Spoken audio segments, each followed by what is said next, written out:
Hello everyone, আসসালামু আলাইকুম। চলে আসলাম বাঙালি রান্নাঘরে নতুন আরও একটি কুকিং ব্লগ নিয়ে। আজকে ব্লগে আপনাদের সাথে শেয়ার করব খুবই মজাদার এবং খুবই লোভনীয় একটি স্বাদে পাঙ্গাস মাছ ভুনা রেসিপি। তো চলুন বেশি কথা না বাড়িয়ে মূল রেসিপিতে যাওয়া যাক। এখানে আমি ফ্রিজ থেকে পাঙ্গাস মাছ বের করে নিয়েছি এবং এটাকে বরফ ছাড়িয়ে নিয়েছি। এবার আমি ধুয়ে নিব ভালো করে। ধোয়ার জন্য নিয়েছি লবণ এবং লেবু। এবার ভালোভাবে মেখে নিব। এই লেবুটা দেওয়ার কারণে পাঙ্গাস মাছের যে একটা উপরি গন্ধ আছে সেটা চলে যাবে। আর এটাকে ভালোভাবে মেখে নিব। এখানে অনেকক্ষণ প্রায় 10 মিনিটের মতন আমি ভালোভাবে মেখে নিয়েছি। তো মাখতে মাখতে দেখতেই পাচ্ছেন ময়লা একটা পানি বেরিয়েছিল। এবার ভালো করে 5-6 বার আমি ভালো করে ধুয়ে নিয়েছি। এবার এর মধ্যে ভাজার জন্য দিয়ে দেব মশলার মধ্যে দিয়েছি হলুদ, লবণ, মরিচের গুঁড়ো এবং ধনিয়ার গুঁড়ো। এবার এটাকে ভালোভাবে মেখে প্রায় 10 মিনিটের জন্য রেখে দেব সাইডে।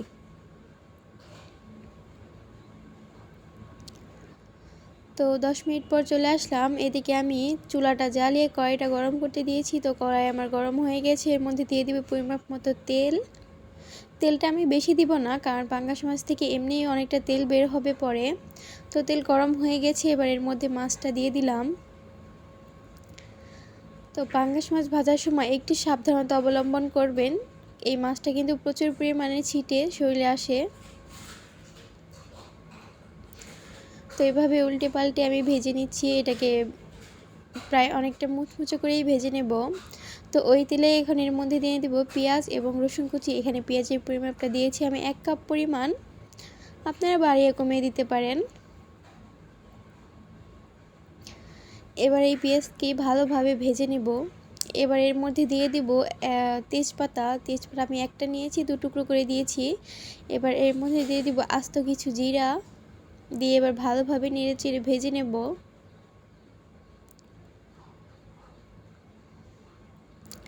এবার দিয়ে দিচ্ছি 1 চামচ পরিমাণ লবণ। এরপর দিয়ে দিলাম কাঁচামরিচ কুচি। কাঁচামরিচটা পরেই দিবেন, কারণ পেঁয়াজের সাথে তাহলে ভেজে যাবে, ওটার খেতে ভালো লাগবে না। আর এখন দেওয়াতে এই কাঁচামরিচগুলো আস্তে আস্তে থাকবে।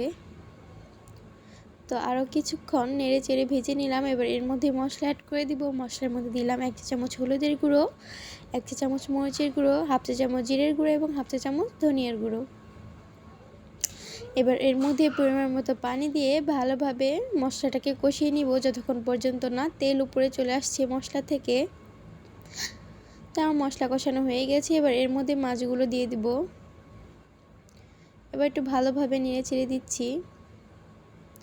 তো যারা আমার ভিডিওটি দেখছেন কিন্তু একটি লাইক এবং সাবস্ক্রাইব করতে ভুলে গেছেন, তারা অবশ্যই আমার চ্যানেলটিকে লাইক এবং সাবস্ক্রাইব করে আমার পাশে থাকবেন।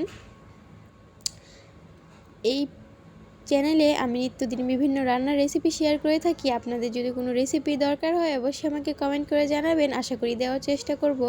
তো কথা বলতে বলতে আমার কষানো হয়ে গেছে। এবার এর মধ্যে আমি ঝোলের পানি দিয়ে ঢাকনাটা দিয়ে দিচ্ছি যাতে বরফটা তাড়াতাড়ি চলে আসে।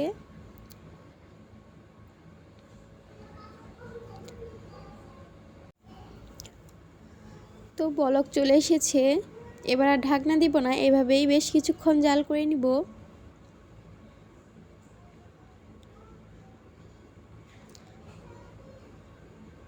তো এর মধ্যে আমি একটু চেখে দেখছিলাম লবণটা হয়েছিল কি না। তা লবণটা আমার কিছুটা কম মনে হয়েছিল, এর জন্য আবার কিছুটা পরিমাণ লবণ দিয়ে দিচ্ছি।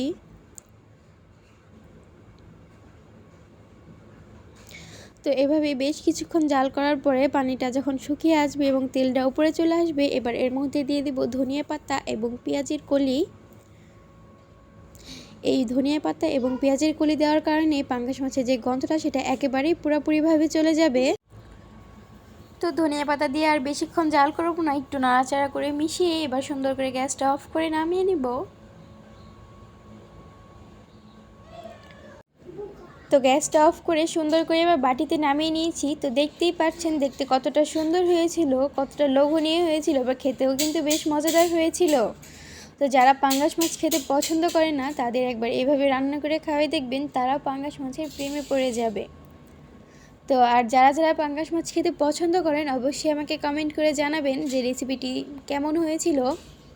তো ভিডিওটি ভালো লাগলে ভিডিওটিতে একটি লাইক এবং চ্যানেলটিকে সাবস্ক্রাইব করে এবং ভিডিওটি বেশি বেশি শেয়ার করে আমার পাশে থাকবেন। সকলকে অসংখ্য ধন্যবাদ। আল্লাহ হাফেজ।